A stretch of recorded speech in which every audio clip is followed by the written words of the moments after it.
Viewers welcome back in our program ji. Doctor साहब साढ़े को अगला कमेंट आया है बाबा सिंह जी का।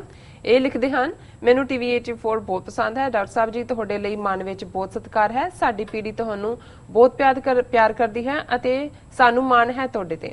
ਅਸੀਂ ਤੁਹਾਡਾ ਸਿਰ ਝੁਕਣ ਨਹੀਂ ਦੇਵਾਂਗੇ, ਤੁਹਾਡੇ ਪਾਏ ਪੂਰਨਿਆਂ ਤੇ ਚੱਲਾਂਗੇ। ਕੁਰਾਨ ਸ਼ਰੀਫ ਦੀ ਬੇਅਦਬੀ ਕਰਾ ਕੇ ਬਾਦਲ ਨੇ 2 ਨਿਸ਼ਾਨੇ ਲਗਾਏ। ਵਿਸ਼ਵ ਹਿੰਦੂ ਪ੍ਰੀਸ਼ਦ ਦਾ ਲੱਡੂ ਜਿਹਾ ਮੈਂਬਰ ਗ੍ਰਿਫਤਾਰ ਕਰਕੇ ਸਿੱਖਾਂ ਨੂੰ ਇਹ ਦੱਸਣ ਦੀ ਕੋਸ਼ਿਸ਼ ਕੀਤੀ ਕਿ ਉਹਨਾਂ ਦੀ ਸਰਕਾਰ ਹਿੰਦੂ ਨੈਸ਼ਨਲਿਸਟ ਦੀ ਪੱਖ ਪੂਰਤੀ ਨਹੀਂ ਹੈ। ਅਗਲਾ ਹੈਗਾ ਇਹਨਾਂ ਦਾ ਦੂਸਰਾ ਇਹਨਾਂ ਦਾ ਜਿਹੜਾ ਉਹਨਾਂ ਨੇ ਨਿਸ਼ਾਨੇ ਤੇ ਦੱਸਿਆ ਸਾਨੂੰ। ਆਪ ਆਮ ਆਦਮੀ ਪਾਰਟੀ ਤੇ ਇਲਜ਼ਾਮ ਲਾਉਣਾ ਮੇਰਾ ਇੱਕ ਸੁਝਾਅ ਹੈ। ਜੇ ਕਿਸੇ ਤਰੀਕੇ ਨਾਲ ਇੰਗਲਿਸ਼ ਸਬ ਟਾਈਟਲਸ ਸ਼ੁਰੂ ਕੀਤੇ ਜਾ ਸਕਣ ਤਾਂ ਸੱਚੋ ਸੱਚ ਹੋਰ ਵਧੇਰੇ ਲੋਕਾਂ ਨੂੰ ਜਾਗਰੂਕ ਕਰ ਸਕਦਾ ਹੈ। ਜੀ ਡਾਕਟਰ ਸਾਹਿਬ ਬਾਬਾ ਸਿੰਘ ਜੀ ਦਾ ਬਹੁਤ-ਬਹੁਤ ਸ਼ੁਕਰੀਆ। ਉਹਨਾਂ ਨੇ ਜਿੱਥੇ ਸਾਡੀ ਤਾਰੀਫ ਸ਼ਬਦ ਕਹੇ ਨੇ ਉੱਥੇ ਉਹਨਾਂ ਨੇ ਟੀਵੀ 84 ਦੇ ਲਈ ਜਿਹੜਾ ਕਿ ਕਿਵੇਂ ਨਵੀਂ ਪੀੜ੍ਹੀ ਉਹ ਸਮਝਦੇ ਨੇ ਕਿ ਭਾਈ ਅਸੀਂ ਉਹਨਾਂ ਨੂੰ ਗਾਈਡ ਕਰਦੇ ਹਾਂ, ਉਹ ਸਾਡੇ ਪੂਰਨੇ ਤਾਂ ਸਤਿਗੁਰੂ ਦੇ ਪਾਏ ਹੋਏ ਨੇ। ਅਸੀਂ ਸਮਝਦੇ ਹਾਂ ਕਿ ਵੀ ਜੇ ਜਾਗਰੂਕਤਾ ਨਾਲ ਹਰ ਨੌਜਵਾਨ ਸਾਡਾ ਹਰ ਮੁਟਿਆਰ ਇਹ ਮਿੱਥ ਲੈ ਵੀ ਉਹਨੇ ਜ਼ਿੰਦਗੀ 'ਚ ਆਪਣੀ ਕੌਮ ਦੇ ਲਈ ਕੁਛ ਕਰਨਾ ਹੈ, ਉਹਨਾਂ ਦੀ ਜਿਸ ਫੀਲਡ 'ਚ ਵੀ ਦਿਲਚਸਪੀ ਹੈ ਉਹ ਅਲਟੀਮੇਟਲੀ ਕੌਮੀ ਘਰ ਵੱਲ ਹੀ ਆਉਣਗੇ। ਤੇ ਇਹੀ ਸਾਡਾ ਇਹ ਸਾਰੇ ਦਾ ਔਰ ਇਹ ਜਿਹੜਾ ਐਫਰਟ ਹੈ ਟੀਵੀ 84 ਦਾ ਸਿੱਖ ਸੰਗਤਾਂ ਦੇ ਸਹਿਯੋਗ ਨਾਲ ਇਸ ਦਾ ਇਹੀ ਅਸੀਂ ਫਲ ਸਮਝਾਂਗੇ। ਉਹਨਾਂ ਨੇ ਜਿਹੜੀ ਜਿਵੇਂ ਕੁਰਾਨ ਸ਼ਰੀਫ ਦੀ ਬੇਅਦਬੀ ਬੇਹੁਰਮਤੀ ਮਲੇਰਕੋਟਲੇ 'ਚ ਹੋਈ ਉਸ ਤੇ ਉਹਨਾਂ ਨੇ ਕਿਹਾ ਕਿ ਬਾਦਲ ਕਿਆ ਨੇ 2 ਨਿਸ਼ਾਨੇ ਇਹਦੇ 'ਚੋਂ ਮਿੱਥੇ ਜਾਂ ਇਸ 'ਚੋਂ ਕੱਢੇ। ਇੱਕ ਤਾਂ ਜਿਵੇਂ ਵਿਸ਼ਵ ਹਿੰਦੂ ਪਰਿਸ਼ਦ ਦਾ ਉਹਨਾਂ ਨੇ ਸ਼ਬਦ ਪੰਜਾਬੀ ਦੇ ਵਿੱਚ ਕਿਹਾ ਜਾਂਦਾ ਲੱਡੂ ਜਿਹਾ ਮੈਂਬਰ ਫੜਿਆ। ਮਤਲਬ ਇਹ ਹੈ ਵੀ ਕੋਈ ਹਾਈ ਫਾਈ ਨਹੀਂ, ਐਵੇਂ ਤੁਰਿਆ ਜਾਂਦਾ ਇਹ ਦੱਸਣ ਲਈ ਕਿ ਦੇਖੋ ਜੀ ਅਸੀਂ ਕੋਈ ਹਿੰਦੂ ਤਵੀਆਂ ਦੇ ਪ੍ਰਭਾਵ ਥੱਲੇ ਨਹੀਂ। ਇਹ ਪਹਿਲੇ 24 ਘੰਟੇ 'ਚ ਹੀ ਹੋਇਆ। ਔਰ ਨਾਲ ਦੀ ਨਾਲ ਉਹਨਾਂ ਨੇ ਫਿਰ ਜਾ ਕੇ ਨਰੇਸ਼ ਯਾਦਵ ਕਿ ਜਿਹੜਾ ਵੀ ਹੈ ਦਿੱਲੀ ਦਾ MLA ਉਹਨੂੰ ਵੀ ਦਬੋਚ ਲਿਆ ਔਰ ਇਹ ਦੱਸਣ ਦੇ ਲਈ ਕਿ ਭਾਈ ਇਹ ਆਮ ਆਦਮੀ ਪਾਰਟੀ ਹੈ ਸਾਰੇ ਦੇ ਵੀ। ਸੋ ਦੋਨੋਂ ਮਕਸਦ ਉਹਨਾਂ ਨੇ ਔਰ ਬਿਲਕੁਲ ਇਹਨਾਂ ਦੀ ਠੀਕ ਆਬਜ਼ਰਵੇਸ਼ਨ ਹੈ। ਉਹਨਾਂ ਨੇ ਕਿਹਾ ਵੀ ਇੰਗਲਿਸ਼ ਸਬ ਟਾਈਟਲ ਹੋਣ ਇਹ ਸਾਰੇ ਦੇ। ਦੇਖੋ ਅਗੇਨ ਰਿਸੋਰਸਿਸ ਦੀ ਕਮੀ, ਮੈਨ ਪਾਵਰ ਦੀ ਕਮੀ ਔਰ ਜੇ ਸਾਡਾ ਇਸ ਕਿਸਮ ਦਾ ਜਿਵੇਂ ਦਾ ਚੱਲ ਰਿਹਾ ਹੈ ਇਸ ਨੂੰ ਅਸੀਂ ਕੁਝ ਹੋਰ ਇੰਪਰੂਵ ਕਰ ਸਕੇ, ਹੋਰ ਸਾਧਨ ਆਏ ਤੇ ਸਰਟਨਲੀ ਕਿਉਂਕਿ ਸਬ ਟਾਈਟਲ ਜਾਂ ਦੂਜੇ ਵੀ ਪੂਰਾ ਮਿਹਨਤ ਦਾ ਕੰਮ ਹੁੰਦਾ ਹੈ ਔਰ ਉਹਦੇ ਨਾਲ ਕਈ ਵਾਰੀ ਇਨਸਾਫ ਨਹੀਂ ਹੋ ਸਕਦਾ ਹੈ ਜੋ ਗੱਲ ਪੰਜਾਬੀ ਜ਼ੁਬਾਨ 'ਚ ਕਹੀ ਜਾਂਦੀ ਹੈ।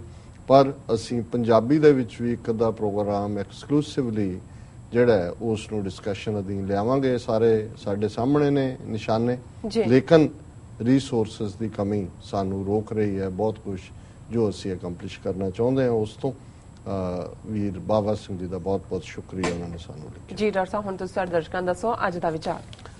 ਅੱਜ ਦੇ ਵਿਚਾਰ ਲਈ ਅਸੀਂ ਗੁਰੂ ਨਾਨਕ ਸਾਹਿਬ ਦਾ ਸ਼ਬਦ ਗੌੜੀ ਚੇਤੀ ਮਹੱਲਾ ਪਹਿਲਾ ਚੁਣਿਆ ਜੀ।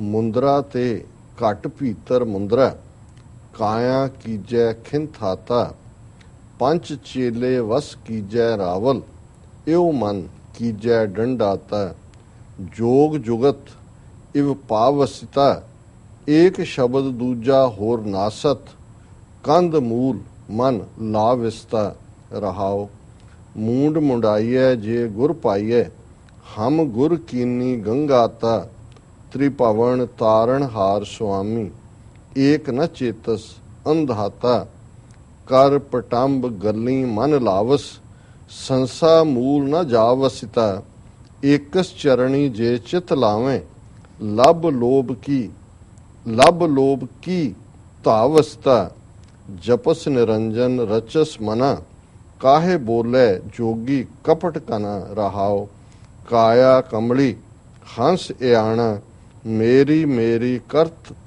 बिहाणीता प्रणवत नानक नांगी दाजै फिर पाछै पछताणीता। जी इस शब्द दे विच 2 रहाओ ने, 2 थॉट्स रन करते ने और जोगियां नूं एड्रैस करते हैं जिन्हां दे कन्नां च मुंदरां हुंदियां ने। उन्हां दे एक गोदड़ी जिहड़ी है उन्हां दा चिन्ह है, हत्थ दे विच डंडा फड़िया हुंदा है ਔਰ ਉਹ ਪਹਾੜਾਂ ਤੇ ਦੂਸਰੀਆਂ ਥਾਵਾਂ ਤੇ ਕੰਧ ਮੂਲ ਜ਼ਮੀਨ 'ਚ ਪੈਦਾ ਹੋਣ ਵਾਲੇ ਗਾਜਰ ਮੂਲੀਆਂ ਇਸ ਕਿਸਮ ਦਾ ਖਾ ਕੇ ਜੀਵਨ ਦਾ ਨੂੰ ਬਸਰ ਕਰਦੇ ਨੇ। ਪਰ ਗੁਰੂ ਨਾਨਕ ਸਾਹਿਬ ਨੇ ਯਾਦ ਕਰਵਾਇਆ ਕਿ ਮੁੰਦਰਾਂ ਤੇ ਕੰਨ 'ਚ ਮੁੰਦਰਾਂ ਪਾਈਆਂ ਹੋਈਆਂ ਨੇ, ਘਟ ਬੀਤਰ ਮੁੰਦਰਾ ਕਿ ਜਿਹੜੇ ਤੇਰੇ ਅੰਦਰ ਮੰਦ ਵਾਸ਼ਨਾਵਾਂ ਨੇ ਉਹਨਾਂ ਨੂੰ ਤਾਂ ਤੂੰ ਕਾਬੂ ਨਹੀਂ ਕੀਤਾ। ਕਾਇਆ ਕੀਜੇ ਖਾਂਦਾ ਥਾ ਕਿ ਉਹਨਾਂ ਨੂੰ ਕਾਬੂ ਕਰ ਔਰ ਆਪਣੇ ਸਰੀਰ ਨੂੰ ਹੀ ਆਪਣੀ ਖਿੰਥਾ ਜਾਂ ਗੋਦੜੀ ਬਣਾ।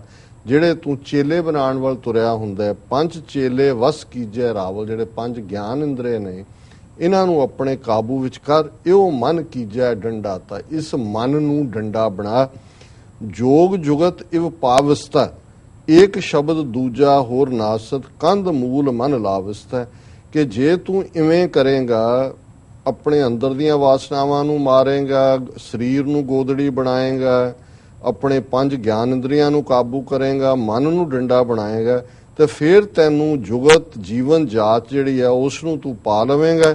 ਸਿਰਫ ਇੱਕ ਰੱਬ ਦਾ ਸ਼ਬਦ ਹੀ ਰਹਿਣ ਵਾਲਾ ਹੈ, ਹੋਰ ਸਾਰਾ ਬਿਨਸਨਹਾਰ ਹੈ। ਤੇ ਐਵੇਂ ਤੂੰ ਕੰਧ ਮੂਲ ਦੇ ਵਿੱਚ ਜਿਹੜਾ ਖਾਣ ਦਾ ਜ਼ਮੀਨ ਚੋਂ ਨਿਕਲੀਆਂ ਚੀਜ਼ਾਂ ਵਾਲੇ ਦਿਲ ਨਾ ਲਾ, ਆਪਣਾ ਮਨ ਉਸ ਸ਼ਬਦ ਵੱਲ ਲਾ। ਇਸੇ ਤਰ੍ਹਾਂ ਦੂਸਰਾ ਜੋਗੀਆਂ ਦਾ ਹੁੰਦਾ, ਉਹ ਸਿਰ ਮੁਨਾਉਂਦੇ ਨੇ ਜਾ ਕੇ ਗੰਗਾ ਦੇ ਕੰਢੇ, ਤੇ ਗੁਰੂ ਸਾਹਿਬ ਨੇ ਯਾਦ ਕਰਵਾਇਆ, ਮੂੰਡ ਮੰਡਾਈਏ ਜੇ ਗੁਰ ਪਾਈਏ, ਹਮ ਗੁਰ ਕੀਨੀ ਗੰਗਾ ਤਾ। ਕਿ ਤੁਸੀਂ ਤਾਂ ਗੰਗਾ ਦੇ ਕੰਢੇ ਜਾ ਕੇ ਸਿਰ ਮਨਾਉਂਦੇ ਹੋ, ਅਸੀਂ ਤਾਂ ਗੁਰੂ ਦੇ ਨਾਲ ਜੁੜੇ ਆ, ਜਿਹੜਾ ਕਿ ਗੰਗਾ ਦਾ ਵੀ ਜਿਹੜਾ ਉਹ ਗੁਰੂ ਹੈ।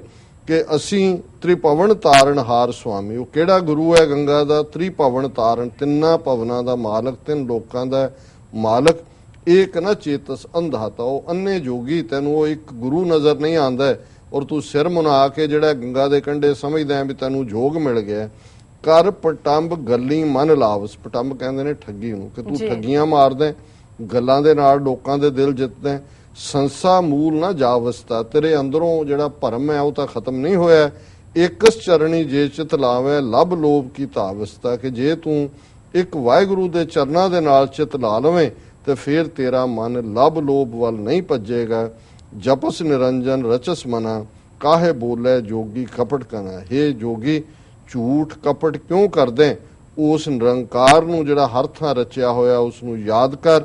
ਔਰ ਇਸ ਗੱਲ ਨੂੰ ਯਾਦ ਰੱਖ ਕਿ ਇਹ ਜਿਹੜੀ ਕਾਇਆ ਹੈ, ਸਰੀਰ, ਕਮਲਾ ਸਰੀਰ ਜਿਹੜਾ ਕਿ ਤੈਨੂੰ ਵਿਕਾਰਾਂ ਦੇ ਵਿੱਚ ਜਿਹੜਾ ਉਹ ਗ੍ਰਸਦੇ, ਇਹਨੇ ਛੱਡ ਜਾਣਾ। ਹੰਸੇ ਆਣਾ, ਜਦੋਂ ਰੂਹ ਇਹਦੇ ਚੋਂ ਨਿਕਲ ਗਈ, ਮੇਰੀ ਮੇਰੀ ਕਰਤ ਬਿਹਾਣੀਤਾ, ਤੂੰ ਮੇਰੀ ਮੇਰੀ ਕਰਦਿਆਂ ਤੇਰੀ ਜ਼ਿੰਦਗੀ ਲੰਘ ਜਾਏਗੀ। ਪ੍ਰਣਵਤ ਨਾਨਕ ਨਾਂਗੀ ਦਾਜੈ, ਅਲਟੀਮੇਟਲੀ ਇਹ ਦੇ ਜਿਹੜੀ ਕਿ ਵਿਕਾਰਾਂ ਦੇ ਵਿੱਚ ਗ੍ਰਸੀ ਹੋਈ ਹੈ, ਗੁਰੂ ਸਾਹਿਬ ਕਹਿੰਦੇ ਨੇ ਦਾਜੈ, ਜਦੋਂ ਅੱਗ ਦਿੱਤੀ ਜਾਂਦੀ ਹੈ, ਸਾੜਿਆ ਜਾਂਦਾ, ਸੰਸਕਾਰ ਕੀਤਾ ਜਾਂਦਾ ਤੇ ਨੰਗਾ ਸਰੀਰ ਜਿਹੜਾ ਉਹ ਸੜ ਜਾਂਦਾ, ਫਿਰ ਪਾਛੈ ਪਛਤਾਣੀਤਾ, ਕਿਉਂਕਿ ਅਲਟੀਮੇਟਲੀ ਇਸ ਕਾਇਆ ਨੇ ਸੜ ਜਾਣਾ ਤੇ ਜਿਹੜਾ ਮਨ ਹੈ ਜਿਹੜਾ ਉਸ ਨੇ ਜਵਾਬਦੇਹ ਹੋਣਾ। ਸੋ ਇਹ ਜੋਗੀਆਂ ਦਾ ਸਿੰਬੋਲਿਜ਼ਮ ਇਸਤੇਮਾਲ ਕਰਕੇ ਸਾਨੂੰ ਇਹ ਗੱਲ ਸਮਝਾਈ ਜੀ। ਡਾਕਟਰ ਸਾਹਿਬ ਨਾਲ ਆਪਣੇ ਵਿਊਅਰਸ ਕਰਨ ਲਈ ਇਜਾਜ਼ਤ। ਵਿਊਅਰਸ, ਸਾਡੇ ਪ੍ਰੋਗਰਾਮ ਦਾ ਸਮਾਂ ਇੱਥੇ ਸਮਾਪਤ ਹੁੰਦਾ ਹੈ। ਤੁਸੀਂ ਆਪਣੇ ਰਾਏ ਤੇ ਸੁਝਾਅ ਸਾਨੂੰ ਭੇਜਣਾ ਭੁੱਲਣਾ ਸਾਡੇ ਇਸ ਪਤੇ ਤੇ sos@tvag4.tv ਤੇ। ਅਸੀਂ ਆਪਣਾ ਪ੍ਰੋਗਰਾਮ ਲੈ ਕੇ ਫਿਰ ਦੁਬਾਰਾ ਹਾਜ਼ਰ ਹੋਵਾਂਗੇ। ਤਦ ਤੱਕ ਲਈ ਮੈਨੂੰ ਤੇ ਆਪਣਾ ਸੁਣਾ ਗਿਆ ਦਿਓ। ਦੇਖਦੇ ਰਹੋ TV84, ਬੁਲਾ ਦਿਓ ਫਤਿਹ। ਵਾਹਿਗੁਰੂ ਜੀ ਕਾ ਖਾਲਸਾ, ਵਾਹਿਗੁਰੂ ਜੀ ਕੀ ਫਤਿਹ।